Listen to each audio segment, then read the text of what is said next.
Dr. David Perlmutter, one of the most respected neuroscientists, medical doctors in the field, multiple New York Times best-selling books. Uh, Really an expert on the brain, really an expert on where lifestyle hits the brain. And specifically, we're going to talk about brain and sleep. We're going to talk about why the brain is so directly linked to your sleep and what we can do about it.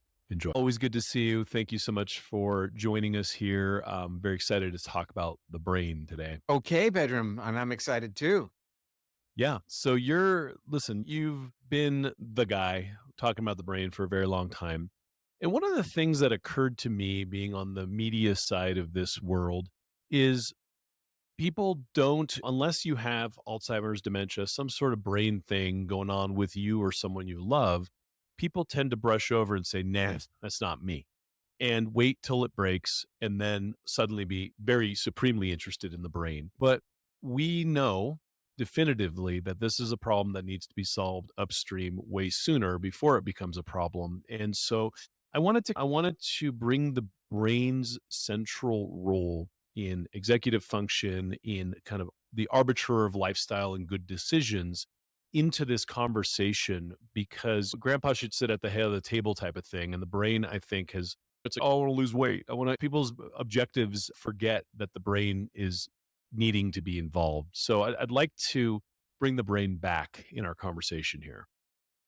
Bringing the brain back isn't always easy, but interestingly, you used some language earlier that we need to go upstream. And actually, there's a great quote from Desmond Tutu that says, while it's important to take people out of the river, we really need to find out why they're falling in the first place. In a very real sense, the work that we do, the messaging that's public facing is really about getting upstream of exactly what you talked about. The ideas that now we're experiencing cognitive failure. Now's the time that you take husband, wife, dad, mom to a neurologist.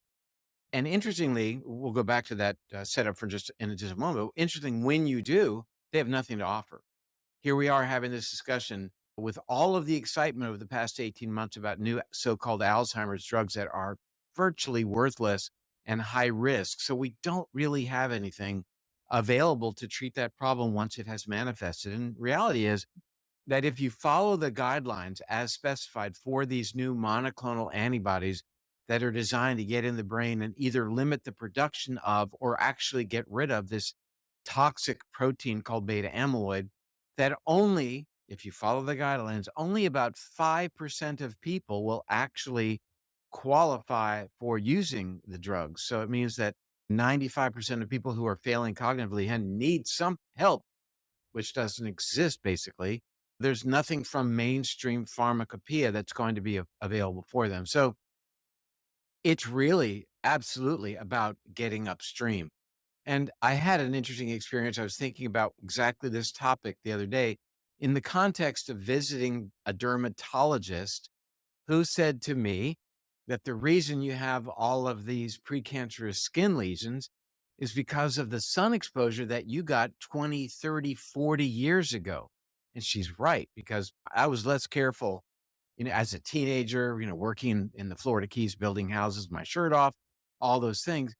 And you don't think about it at the time, but 10, 20, 30, 40 years later, you sowed the seeds for skin cancer, and the same kind of paradigm is functional as it relates to your brain.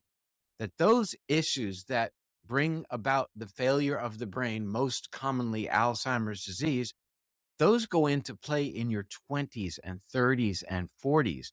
And they are, by and large, metabolic issues, metabolic challenges to the brain, basically compromising the way the brain is able to use fuel as energy to make energy to power itself off. And when you talk about vitality, being vital, being alive, nothing else matters if the brain is dysfunctional. If the brain is not able to utilize fuel for energy, absolutely nothing else matters. And I'm so appreciative for you that you get that, and you've allowed me to spend time with you and your audience today so we can really do a deep dive into why it matters. I think we've covered that. Everybody pretty well knows. But B, okay, we get it. What do we do? Yeah. I really appreciate your perspective on this because it's very easy to, in the system, and you used to work in the system, I used to work in the system. We end up playing whack-a-mole until we realize this probably isn't, the way we want to spend our lives, chasing problems and realizing if you're in the MASH unit, you got to negotiate peace, right? You can't just, there's just too many bodies coming in. But then what the heck do we do about it when people aren't necessarily focused on brain health because that's not sexy? Yeah. Yet every single decision you make comes from said brain. That's right. And let me go back to your language again. You said that I'm not in the system anymore. And for many years, I considered myself to be out of the system. And people would say, well, you're outside the box. And is that what you want to do, is be outside of the box? And I've realized that my mission is not to be outside of the box, outside the system. My mission is to make the box bigger, to make the box more inclusive of ideas related to prevention and maintenance, as opposed to simply focusing on being reactive, treating a problem once it has arisen, putting the fire out once the house is burning, rather than going through ahead of time and looking at the wiring and looking at where the potential risks are. And we know that those risks now, they're wonderfully delineated in our most mainstream medical journals. Here at the Journal of the American Medical Association in 2020 really called out in a wonderful editorial this notion that why are we spending so much money, effort, time focusing on this amyloid hypothesis, this idea that beta amyloid is the cause of Alzheimer's, when really most of the good literature is focused on what I mentioned earlier, the metabolism issues that presage the accumulation of beta amyloid in the context of the understanding that an awful lot of patients have rip-roaring Alzheimer's disease and don't have accumulations of beta amyloid in the brain.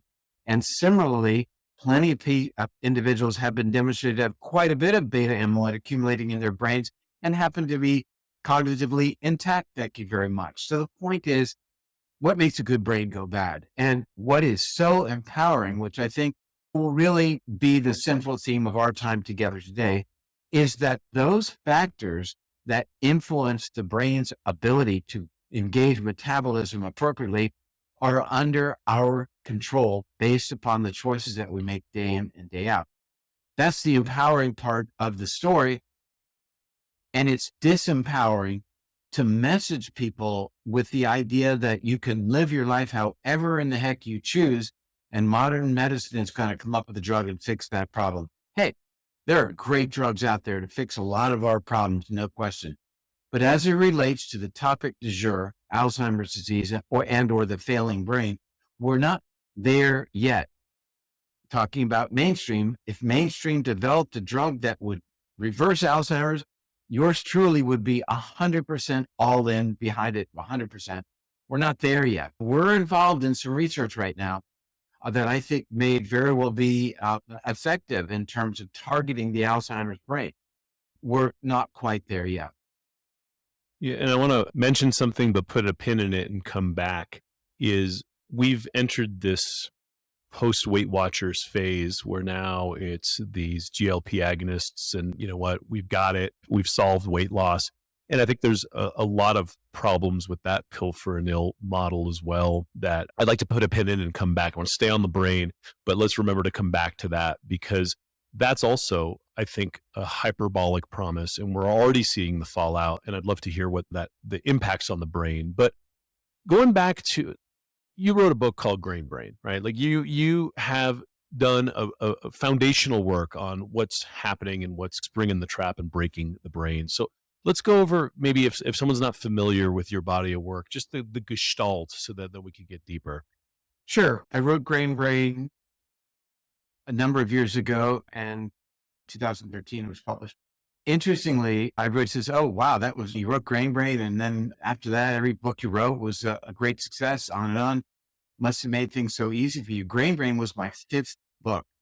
And I say that because just that you got to sometimes stay in the batter's box. For me, it was always low outside pitch. That was my favorite. But whatever the pitch is that you like, you got to wait for that right pitch and then hit the ball. And Grain Brain was my fifth book. First few books I wrote, I actually self-published. typed them out myself, did the figures, went to a printer, printed the books. I have a whole case of them still right here. I just found. But that said, the reason I wrote Brain was really totally focused on the conversation you and I are having right now. And that is in my practice, seeing Alzheimer's patients day in and day out. At that point, we had only a drug that was designed to increase a specific chemical in the brain called acetylcholine based on the so-called cholinergic hypothesis, i.e., it was noted that the brains of Alzheimer's patients were lower in acetylcholine in comparison to the non-Alzheimer's brain. The myopic, short-sighted, quick response view was, oh, if we can put more acetylcholine in the brain, problem solved, home run.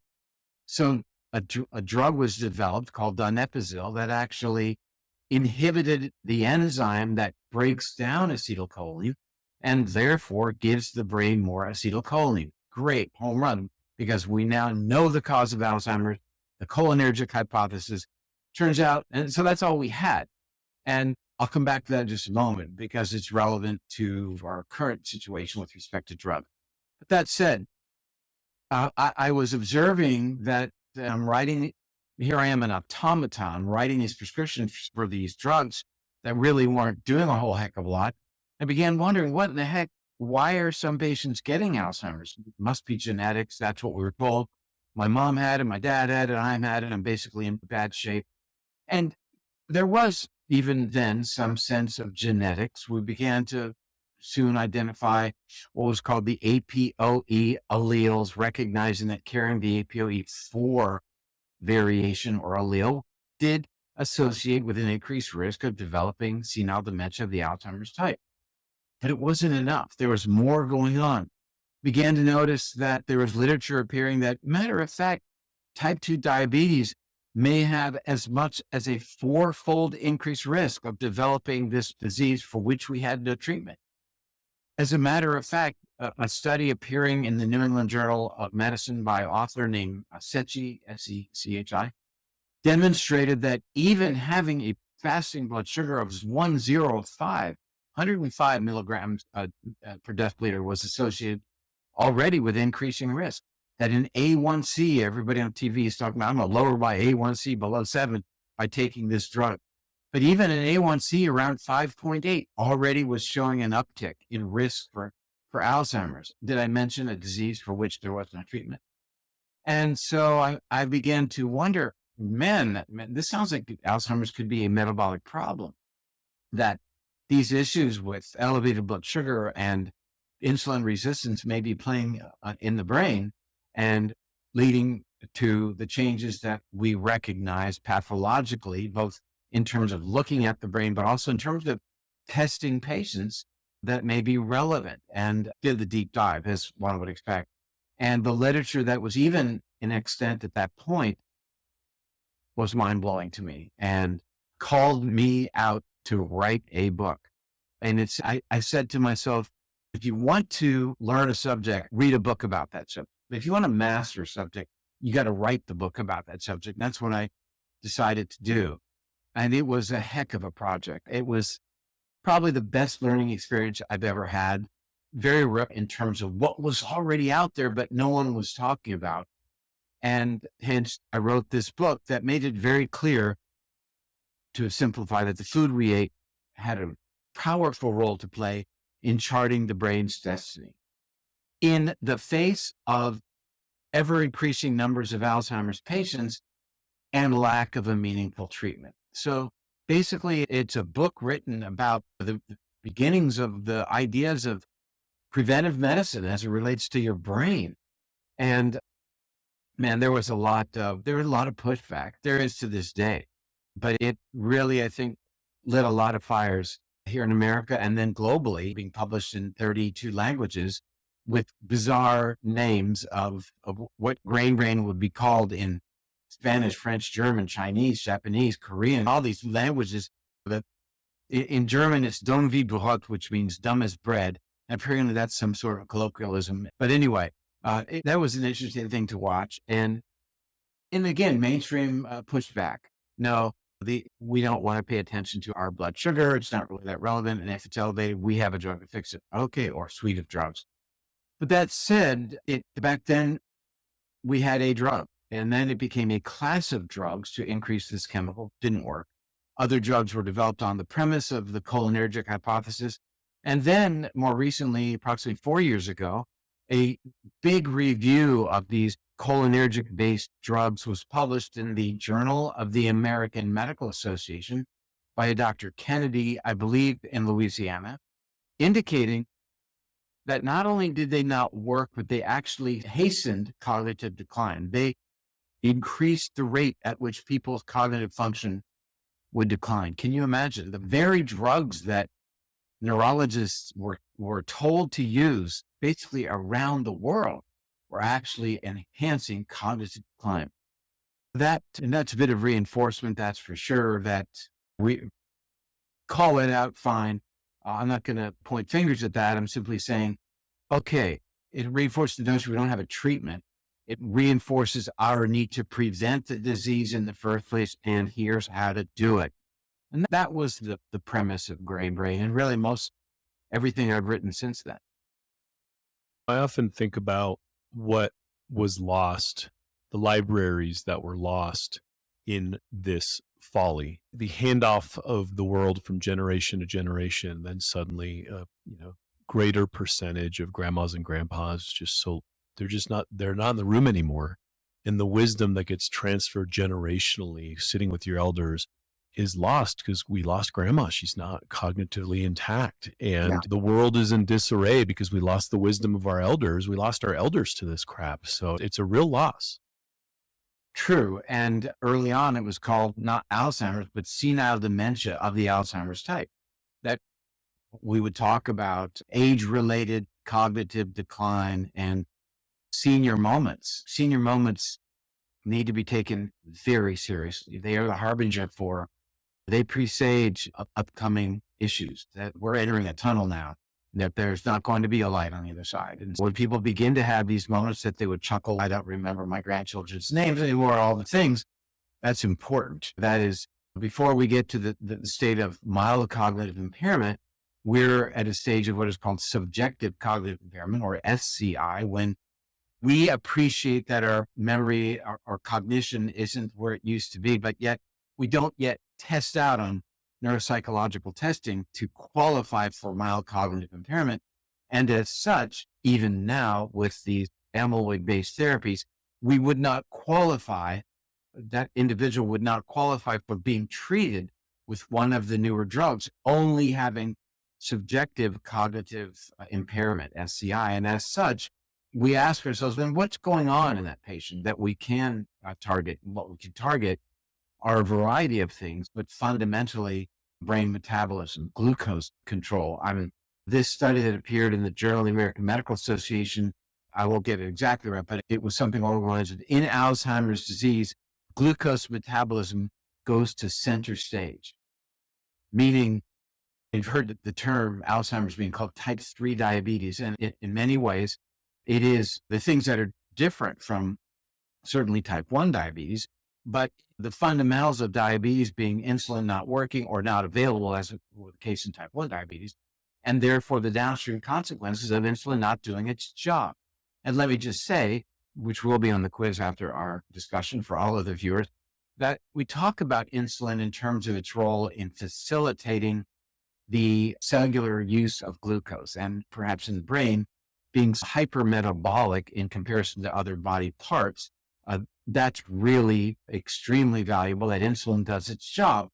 But in the brain, insulin does something else that's really often overlooked, but equally important. And that is in the brain, insulin functions as what we call a trophic hormone, i.e. it nurtures brain cells. It protects brain cells. It keeps them from being damaged when there is potential injury. It nurtures the synapses, or the way neurons are able to connect to each other. And that's obviously fundamental for network functionality in the brain, for learning, for really the basics of how the brain is able to conduct its business moment to moment. So when we begin to lose insulin functionality, The brain suffers more than other parts of the body. Yes, your kidneys, your liver, your nerves, your eyes are going to suffer when your blood sugar becomes less well controlled, but the brain is up close and personal. That's where the damage really begins. And it's not as noticeable early on as damage might be in other body parts. And yet it's insidious. It worsens with time. It's silent and begins to be noticed once people start to have issues with subjective cognitive impairment, though long before, again, they would qualify for any of the modern wonder drugs that are being purported to be really helpful with Alzheimer's. Again, let me just go on record as saying, as you and I have this conversation, there is no drug that meaningfully treats Alzheimer's disease. I wish there were. Yeah, it would be very convenient to say the least. Now, people then hear this and say, okay, I got to control my blood sugar and maybe go to ketosis. And you start to go into kind of biohacking realm of people, doing some extreme things, some people going into supplementation and all that. Where is the data? What is working? What is the tried and true, we know this works lifestyle modification that you're seeing results with? The main lifestyle modification that has been demonstrated to improve memory and actually improve brain scanning relative to things we look at in Alzheimer's disease, like the size of the brain memory center called the hippocampus, the intervention is exercise. And it's well within the embrace of anybody, no matter what. Even if you're wheelchair confined, there are things to do to get your heart rate up. For others, it can be resistance exercises and certainly cardiovascular training as well. But that's the golden key here. That is, you got to buy something. And here's the pitch. Maybe you have to go out and buy a new pair of sneakers, but it's exercise. And we've known this for an awful long time. Original work done at the University of Pittsburgh by Dr. Kirk Erickson made it very clear, a one-year study comparing people given a stretching program, but versus people given an actual exercise interventional program. The ones who exercised demonstrated not only cessation of their memory decline, not only did it stop declining, but actually began to improve. But incredibly, in these individuals, the size of their brain's memory center not only stopped declining, which is what happens in most people, but it actually started to increase the size of the brain's memory center. Who wouldn't want that? So as we unpack that a little bit, we ask ourselves, what is going on here? What we know happens when we exercise, there's a lot of things. Our muscles become more active. That's a given. We're using our muscles to walk, to lift weights, to do all the things that are involved in exercise.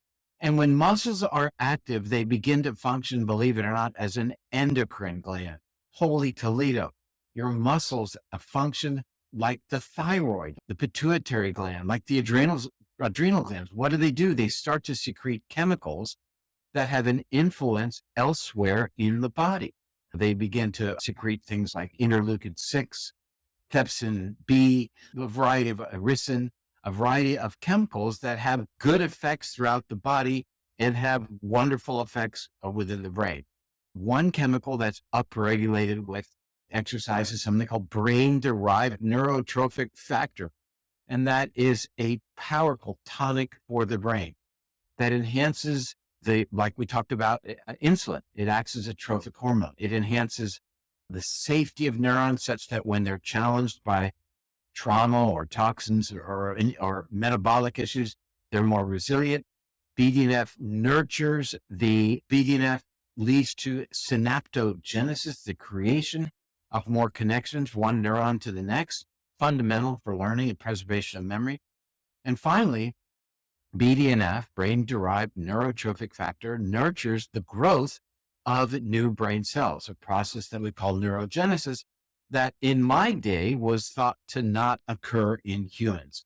It does. We now know that it does. We talked about it way back in Grain Brain. It ruffled some feathers, but now that science is, and we can stain cells with bromodeoxyuridine. That was, in fact, the first stain that was used post-mortem to demonstrate that it stains cells that are actively dividing. And This was demonstrated in people who had died from skin cancer that had metastasized throughout their body, killed them, but they were given this bromodioxyuridine such that they could stain the cells of the skin cancer and find out where they were dividing. And these ingenious researchers said, we're going to look throughout the body in people who have died, who have received this chemical. And lo and behold, they found that the cells in the brain's memory center were dividing, were replicating, were renewing themselves. And we can enhance that process by engaging in physical exercise. We talk about, people say, what is that one supplement that you'd recommend? Or maybe what's the 5 top supplements? And even then I'll say supplement number 1 is supplemental exercise. It is above and beyond anything we can do in the supplement world, anything we can do in the unique diet perspective that people want to take. Certainly that's important. There's a role for ketogenic diets, that's for sure. The main task that we're wanting to accomplish, though, is control our blood sugar with whatever diet may be. We'll unpack that in a little bit.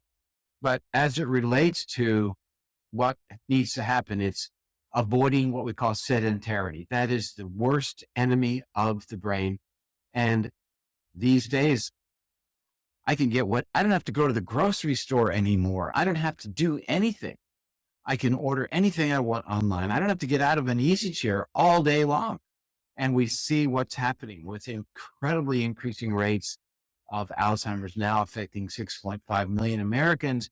That number is going to triple, projected by 2050, 53 million people globally, increasing by 10 million new diagnoses every year, with a 17% increase globally as a consequence of COVID. And let's be clear, it's not just that this is, such a devastating issue for patients, but it's a devastating issue for their families and loved ones as well. Been there, I know what it's like. And the point is that it's expensive too. We're spending $360 billion a year right now in caring for Alzheimer's patients. The numbers are staggering. More individuals are dying from Alzheimer's than breast cancer and prostate cancer combined. And yet women are told, get mammograms as frequently as you can, and men, check your PSA. I am totally in favor of both of those recommendations, you can be sure. But what are we telling people about their brains? Not much. And yet we have Alzheimer's Awareness Week. We're pretty darn aware of Alzheimer's. When you go onto these sites and you look at these awareness campaigns for Alzheimer's, and you look at these societies that are trying to raise money for Alzheimer's awareness, everything leads to development of the latest, greatest drug and the use thereof. So we are in the process of creating Alzheimer's Prevention Day that'll debut next year. Because being aware of something, great, let's move on. But we want to really do the best we can to raise awareness of the notion that this is, to a significant degree, a preventable situation based upon levers that we can each pull every single day and not end up in a situation like a loved one may have ended up. So to take a quite cynical turn for this, for a very intended purpose here, is I've been in rooms with cardiologists who are like, hey, yeah, we know they're supposed to do diet and exercise, but they're not gonna, so here's what we prescribe. And so the thinking always, pharma down, is we know they're not going to exercise, so how do we put BDNF in a bottle? I'm pretty sure, knowing what neuroscience knows, that's been tried, right? Getting NF-kappa B to switch. Finding drugs that do these things like exercise so far it's been elusive, right? And the promise of finding the downstream consequences, like you could eat well for your microbiome or just take some butyrates, is everyone wants that shortcut. Can we talk about how that shortcut so far hasn't been found, and how that shortcut is probably a pipe dream, at least in our current day science? Sure. And I would say that it's coming. I think that we are, seeing developments that I think are indicative of the idea that we will get to a place where there will be interventions that can be really effective in terms of activating some of the pathways that you just described that would otherwise have been activated by the changes in the lifestyle. As it relates to exercise, the notion of exercise mimetics, we know that one of the pathways that's so important for metabolism that's activated by exercise is called the AMPK, adenosine monophosphate kinase pathway. And that this pathway then downstream from it, when AMPK is activated, does some really wonderful things for us. It enhances the growth of new energy producers within our cells. It's involved in stimulating neurogenesis. It helps us metabolize fat. It helps break down fat for use for energy. It helps reduce, importantly, the development or the production of new blood sugar from the liver, a process called gluconeogenesis, among many other things. And so we really want to do what we can to activate this pathway. And we know that probably one of the most powerful things that we can do to activate AMP kinase, because it's so valuable, is physical exercise. That said, we know that there are what are called exercise mimetics that act, among other things that they do, through activation of AMP kinase. The drug metformin, a drug used for diabetes, does activate AMP kinase. Berberine is a nutritional supplement, an herbal supplement that can activate AMP kinase. We know that allulose as a sweetener, allulose, a type of modified or naturally modified fructose, become very popular as an artificial, well, not artificial, as a substitute for sugar, may act to activate AMP kinase as well. I believe that we're going to see things available to us that allow good things to happen in our bodies. There's a lot of interest in rapamycin, as I'm sure you well know, inhibition of this mTOR pathway and enhancing the body's ability to clear debris, autophagy being one of the important things that it does. And so we're going to see that. And there's a lot of work being done with that. And I'm not going to turn my back on it. But in the meanwhile, we can do all the things that AMP kinase activation does. We can reduce the formation of blood sugar in the liver by dietary means and by exercise. You want to activate AMP kinase, then by all means, go out, go for a walk, lift some weights. That's the best thing that you could do, and do everything you can to keep that pathway activated, because AMP can be metabolized through other pathways that are not necessarily good for your metabolism. So AMP kinase has an evil twin, if you will, called AMP deaminase. So AMP has a choice of, I'm humanizing it a little bit here, of being metabolized on the one side by AMP kinase, really what we want. But on the other side, it can be the evil twin can metabolize, and that's AMP deaminase. And when AMP deaminase is activated, it actually tells the body to prepare for winter. What does that mean? It means it turns down the function of the energy producers in the cells called mitochondria. That works against our feeling of vitality. It compromises our energy. It increases the formation of body fat. It reduces our ability to burn body fat. It increases the production within the liver, as opposed to AMP kinase, of sugar, raises our blood sugar, and it compromises the ability of insulin to do its job. And one of the most profound things that influences whether we go down the good pathway of AMP kinase or the evil twin that makes us lethargic and fat, AMP deaminase, is the level in the human body of something called uric acid. Many people have heard now the role of uric acid in metabolism, and this is the fundamental pivot point. Do we activate AMPK? That's what we want. Or do we activate the evil twin, AMPD, which then tells our bodies to make and store fat to prepare for basically a time of food scarcity? Most of us aren't going to experience that time of food scarcity. It's our uric acid level that is the arbiter of which AMP metabolic pathway we go down. So it raises this understanding of our uric acid to a whole new level in terms of really sitting at the crossroads of a major metabolic decision point that our physiology will undergo based upon the level of that chemical. You've written about uric acid. What is that lever? What are the foods that we have to look for with our uric acid levels? How do we have to think about uric acid going forward?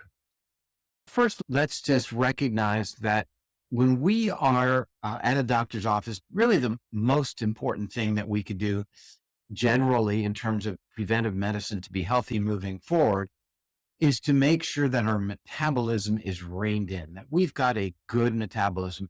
And the question then is, then what are those metrics that we need to assess each time we go to be sure that our metabolism is where it needs to be? Because when our metabolism is compromised, we set the stage for chronic degenerative conditions like cardiovascular disease and stroke and dementia related to Alzheimer's disease, diabetes, obesity, various forms of cancer.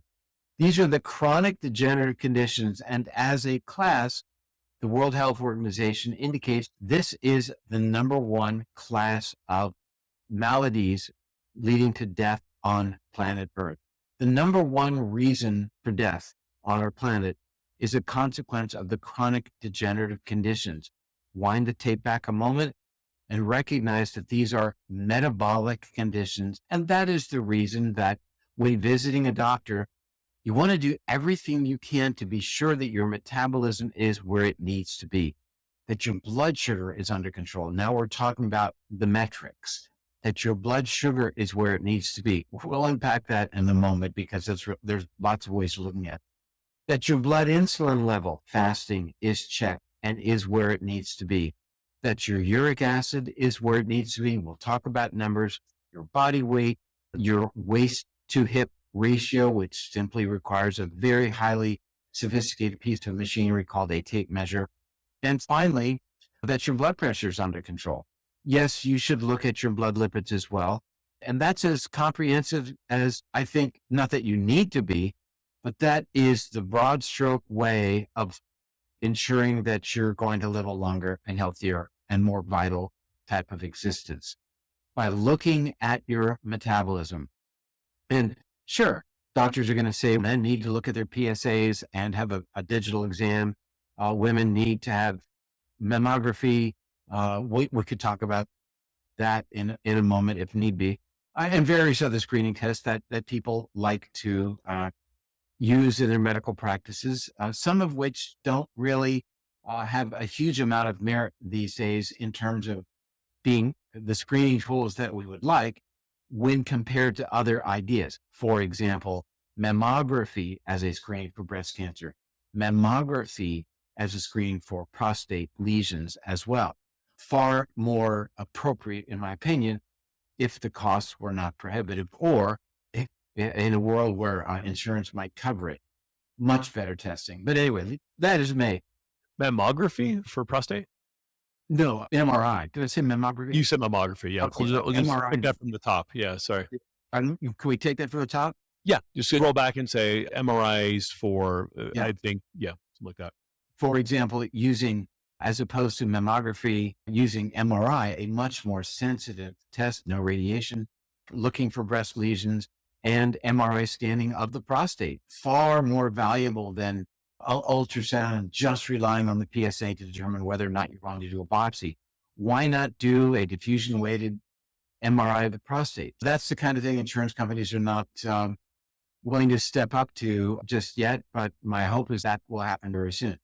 But the big broad strokes are looking at the markers of metabolism. That's where we really get keeping people on track to live a longer and healthier life, and a life that is resistant to these chronic degenerative conditions that, again, as mentioned, the number one cause of death on our planet. Not an infectious disease, not a war, not trauma. It's the chronic degenerative conditions. And really, those are the conditions related to our modern lifestyle. So they are lifestyle related issues. So that means getting a really good understanding about how well is your blood sugar controlled. And that gets back to our earlier conversation about the brain, because the brain does not like an elevated blood sugar. We know, again, that risk for Alzheimer's goes up with elevated blood sugar, with elevated A1C, for example, a test many people are familiar with. And for a moment, let's just take a closer look at blood sugar.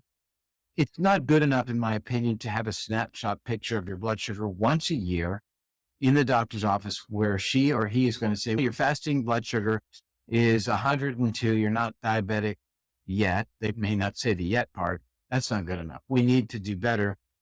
And I'm a very big advocate of either much more frequent testing of your blood sugar at home using a finger stick, or even better than that, wearing a continuous glucose monitor, even though you're not diabetic, because you don't want to be. When you're diabetic, when you've been diagnosed as having diabetes or even pre-diabetic, we're talking now about 86 million Americans. You're already in a place where your risk for Alzheimer's, what I really focus on, is increased already and quite dramatically. It's at that point, now that you're pre-diabetic, that your brain metabolism is threatened, is compromised. And this is the early stages, that 2 to 3 decade ahead of time stages, where you're sowing the seed for ultimately becoming an Alzheimer's individual. And our preventive notions really center on knowing and controlling. Data is critically important in the hands of the consumer, in my opinion, not just in the doctor's office, that these are things you shouldn't know about. You bet you should know about them. As I mentioned, this idea of wearing a continuous glucose monitor and knowing your blood sugar day in, day out, knowing how you respond to certain foods, knowing how exercise affects your blood sugar, knowing how sleep or lack thereof affects your blood sugar. This is really valuable information. There was an interesting editorial written in the Journal of the American Medical Association saying that non-diabetics should not have access to a continuous glucose monitor, meaning that patients who are not diabetic shouldn't know this information. Why should they have this data? And my response to that is that why should we even allow people to buy a scale and know how much they weigh, right? Because they shouldn't know that information unless they're significantly overweight or obese. I don't believe any of that. People should be empowered with data, and they should have it at their beck and call at any given moment to make changes in lifestyle so that they can play the game. What is the game? The game is, what am I doing to improve my data, to improve my metrics so that I can live a longer and healthier life as it relates to so many things. And as a matter of fact, yes, as it relates to keeping my brain in the game. And we could focus today on nothing more than controlling the blood sugar, what's involved with that, and the downstream effects on the brain. And that would be enough. We know that this affects everything in the body. And beyond that, we know that a lot of other things affect the brain. We talked about uric acid. Uric acid is something we should know at any given time. And knowing your uric acid once a year, in my opinion, is not good enough. I know my uric acid quite frequently because I have a uric acid monitor. And I can tell you that my last uric acid was 4.7 because I did a finger stick. I put the strip into the machine, and that's what it told me. That's a good measurement. Actually just had a blood measurement that was 4.3. I had some labs done. It was 4.3. Maybe as a teaser, we want your uric acid to be 5.5 milligrams per deciliter or less. If you go to the doctor's office, they're going to tell you anything under 7 is fine. No, it's not. Anything under 7 is associated with a lowered risk for something called gout. And that's pretty much the context that most doctors look at uric acid, the lens through which they look at uric acid, because we know that having a higher uric acid increases risk of gout. I can assure you that the new science tells us that uric acid is far more important than a painful toe from crystals of uric acid precipitating out in the joint. Uric acid is a signal to the body to change the metabolism. When it's elevated, change the metabolism for the worse, to set the stage for elevated blood sugar, set the stage for Alzheimer. So why do we want to know our uric acid? I think I've made that very clear. Another important blood test that people should get when they go to the doctor's office is fasting insulin. Why is that so important? We know that your insulin secretion happens when your blood sugar goes up.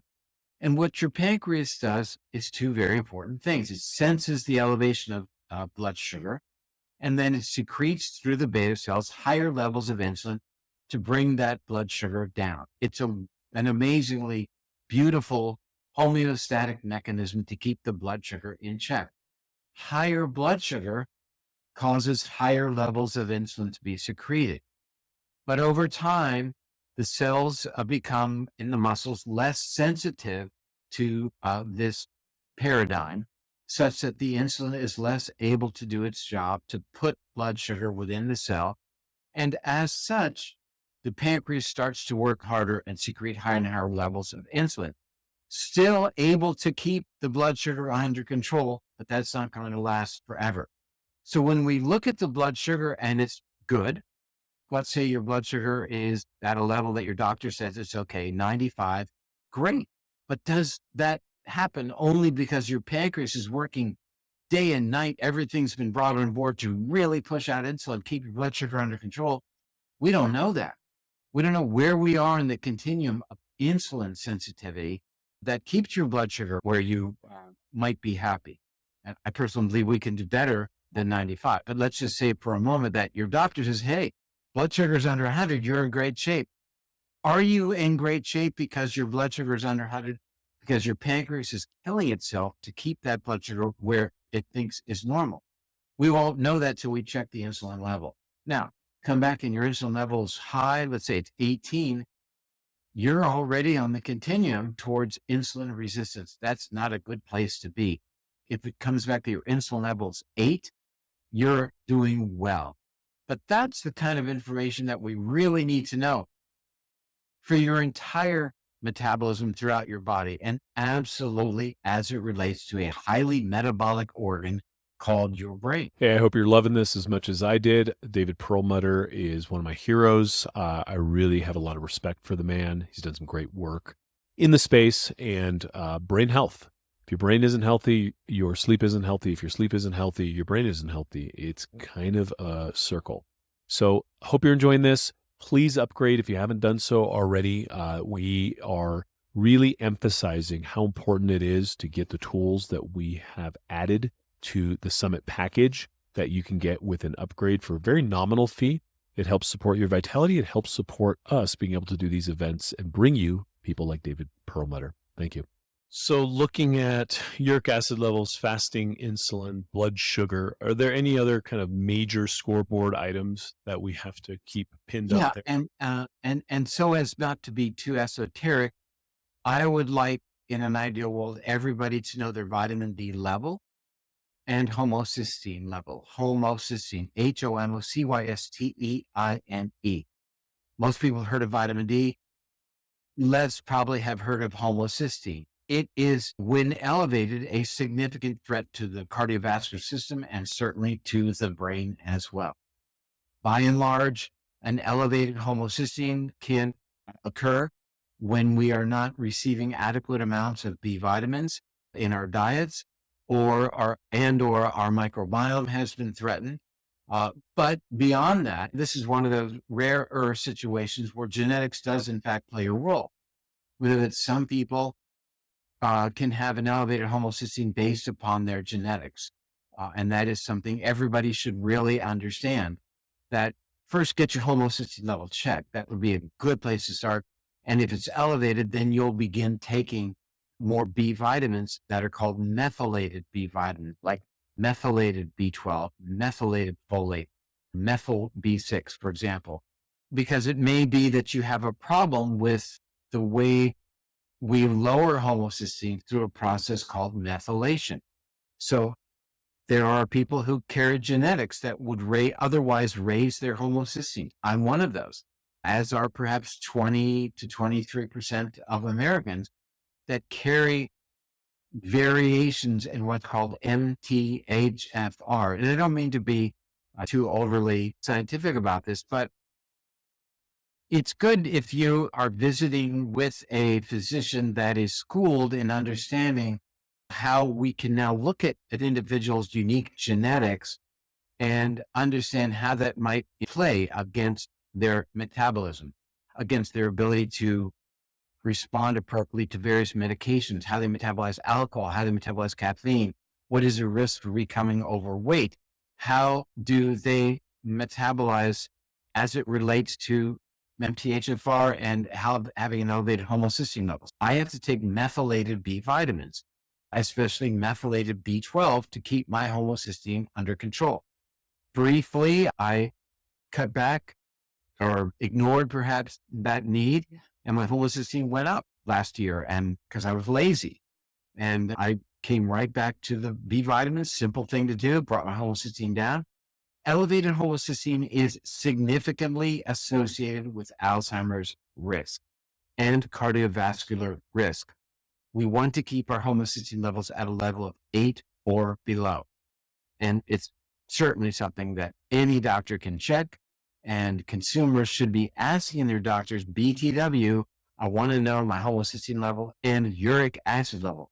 Sure, your doctor is going to check your fasting blood sugar, maybe agree to check your fasting insulin level, probably checking your uric acid level in the context of gout. But once we get to things like homocysteine and looking at your genetics, that may be a bit of a push outside of the comfort zone. The good news is that we can get genetic screens without a doctor's acquiescence. We can do that online now. Various companies offer that type of analysis of your genome. It can tell you, are you one in 4, 1 in 5 Americans who do carry this MTHFR, what we call polymorphism. Actually, there are 2 polymorphisms that are fairly common. I am one of those. I carry that, and simple picks. Good information to know. As long as we're on the subject. Let me digress for just another moment. And that is as it relates to vitamin D. Again, knowing your vitamin D level is a good thing. We don't want doctors to tell us your vitamin D level is in the normal range. That means nothing for any of us. We want to be in the optimal range, not in the normal range, not what's common, what's normal. We want to be optimized. And so I want to shoot to have vitamin D level in the 60 to 80 range. And beyond that, we recognize that, again, knowing our genetics is very important. Why? Because you may have some genetic variations that relate to vitamin D, that relate to how vitamin D does its job in the body. Vitamin D binds to something called the VDR, the vitamin D receptor, and there are multiple variations of the vitamin D receptor. But our genetic testing can tell us, do we have variations in our vitamin D receptors such that we might need a higher level of vitamin D? So that'd be a good piece of information to know. Again, it's a call to do a little bit of a deeper dive and understand your genetics. When getting back to our original topic, please know that genetics plays actually a very small role as it relates to Alzheimer's disease. Really, about 1% of Alzheimer's is directly related to genes. Are there genes that are associated with increased risk? Of course, there are. I mentioned earlier APOE4. When an individual has his or her genetic testing done, you will learn, are you carry APOE2, APOE3, APOE4? You'll get that as a printout. You get 2 copies of that, of APOE. And it can be any combination, like a 2-2, a 2-3, a 2-4, a 3-2, a 4-4, all of these things. If you have 4-4, no question that's associated with an increased risk of Alzheimer's. But as we know now, we can absolutely do things in our lives that can significantly override our genetics as it relates to carrying that risk factor.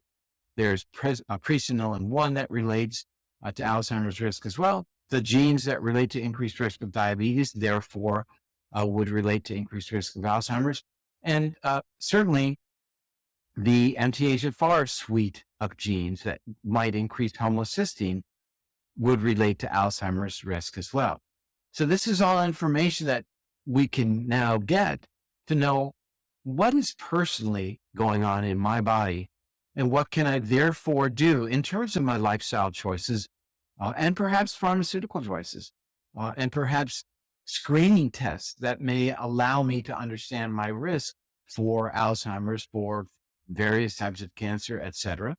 For diabetes, how much do I need to ratchet up my lifestyle choices as it relates to diet, exercise, sleep, for example, to really offset any of these genetic predispositions that I have inherited from all who have come before.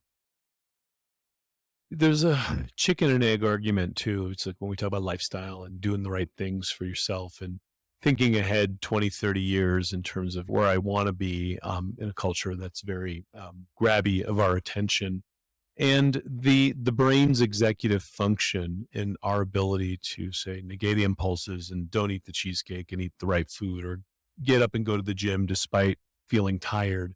So how does one build, like, trying to motivate people to make the right moves and and get the tests and all that? How does one build that energy for the brain to do that and then upward spiral into more and more brain energy and more agency to stay on a program that keeps people well and vital?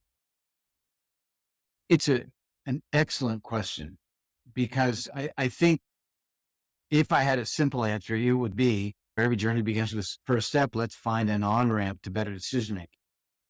But I'm going to need to double click on that a little bit because um, in order to answer that question appropriately, I think we have to understand some of the anatomy of decision making. And I'm going to simplify it, but decision making, let's say, is involving two important areas of the brain: a primitive, impulsive, self centered decision maker, where decisions emanate from a part of the brain called the amygdala, and then a more sophisticated, measured, forward thinking, empathetic, i.e., how do my decisions affect other people, affect the planet, part of the brain called the prefrontal cortex. Some have called that the adult in the room, if you will.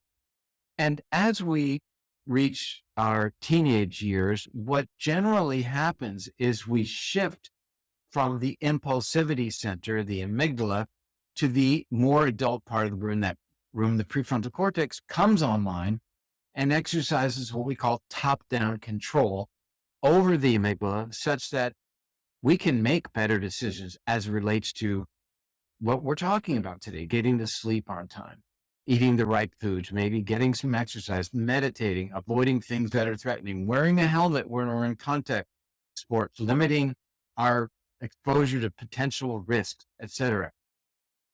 But that connection between the amygdala and the prefrontal cortex, that top-down control, that connection, much of the going through what's called the anterior cingulate gyrus, is threatened by inflammation, meaning that anything that increases that mechanism in our body, inflammation, will help reduce our ability to make the very decisions and choices that you just described. And inflammation is brought about by making those bad decisions. In other words, if we eat crappy food, we increase inflammation in our bodies. That reduces our ability to make better food decisions, and we continue to make bad food decisions. It becomes, no pun intended, a feed forward process. If we threaten that pathway that brings this top down control over our impulsivity, we'll stay up too late at night. We'll be on social media excessively. We'll be watching television, YouTube, the blue light exposure, all the things that we know, we talk about are going to keep you up at night, limit your ability to get a good night's sleep. Not getting a good night's sleep the very next day amplifies activity in the amygdala, the impulsivity center, by as much as 60%. And we know that it is associated with a dramatic increase risk of consuming poor quality foods that are higher in calorie. We've all been there. We've all been up all night and then realize that next morning that I'm just going to have the pancakes with the syrup and come what may. We've all been there. In my residency, I remember being up all night, working in an emergency room, and then going to the pediatrics floor and getting baby food because it was pure sugar. And that's what I couldn't control it because I didn't have, at that point, being up all night, you threaten the connection. You take the adult basically out of the room. Your decision making is compromised. To get back to your setup, it's not easy to get the wheels to turn initially. And what I think the best answer is that we need to offer on ramps and really leverage simple ways to get the ball rolling. And that is certainly going to be different depending on who tried to make the changes. It may be a fast. It may be make no other changes, but in bed, lights out, 9 p.m., which for some people might be dramatic and really then facilitate that adult coming on board and then layering in better decisions moving forward. It may be, let's try a ketogenic diet. Anything that we can do to help bring the adult back in the room, i.e., bring back online the prefrontal cortex, is going to facilitate that better decision making.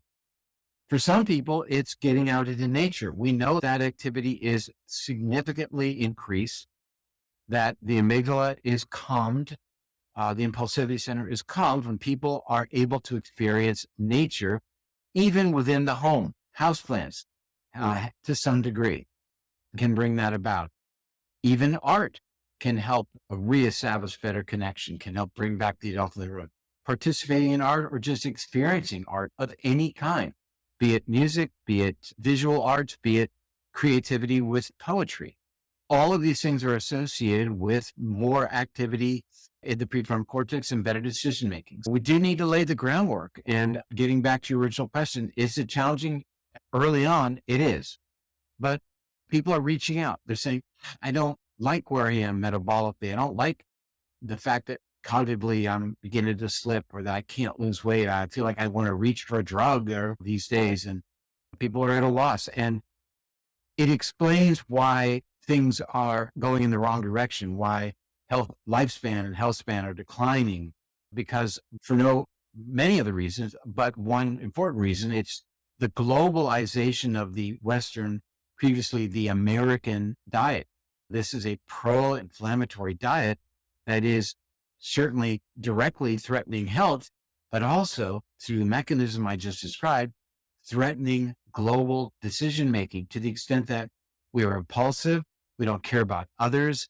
We only want what we want, and we want it right now. The future be damned. On that, to think that this global change in nutrition may be having such an important role to play is really very eye-opening on the one hand, but it at least gives us an understanding about what can happen moving forward should we be able to change dietary patterns. Amen. And I've seen people who turn around and say, do a 3-week detox and just eat more vegetables and bring down the inflammation, suddenly step into this upward spiral of good decisions, and good decisions beget good decisions. And to your point, they turn on the prefrontal cortex, and suddenly you're saying no to the next cheesecake and you're saying yes to the gym. And that becomes the stairway out of whatever calamity you're in. And so I really appreciate that perspective. That's the challenge I think a lot of people listening to these types of shows face, right? There's plenty of information. Where the hell do I start? Where do I get the motivation? How do I get going? And how do I stop sabotaging myself? And it's the quagmire I think I find a lot of the health industry enthusiasts in is, yeah, I know everything I'm supposed to know, but I'm still not well. And as a healthcare provider, it's really, I think, challenging not to play the blame game. Think about doctor-patient interface, that about 75% of the recommendations that are made are not followed as relates to adults in America. And, the blame game is one that, what's the matter? What's your problem? I've given you this, we gave you the handout about the diet you should be on. Now you're coming back and your blood sugar is unchanged. You have lost some weight. You, in fact, gained some weight. And it's blaming the patient. But when we take a step back and recognize that the brains have been wired in such a way, not hardwired, but soft-wired in such a way, because it's changeable, of course, that they can't make that decision. They're locked into this giving in part of the brain where you can't be forward thinking. You can't make changes today that are going to help you in a week or a month of the rest of your life. It's cheesecake now, damn it. I want it. And that's the way it's going to be. When people start to understand that we're gently trying to bring the adult back into the room so you can make better decisions, I think even that understanding is extremely empowering. It's a different way of looking at it. Stop blaming people and recognize they can't make those decisions. It's not their fault. Yeah.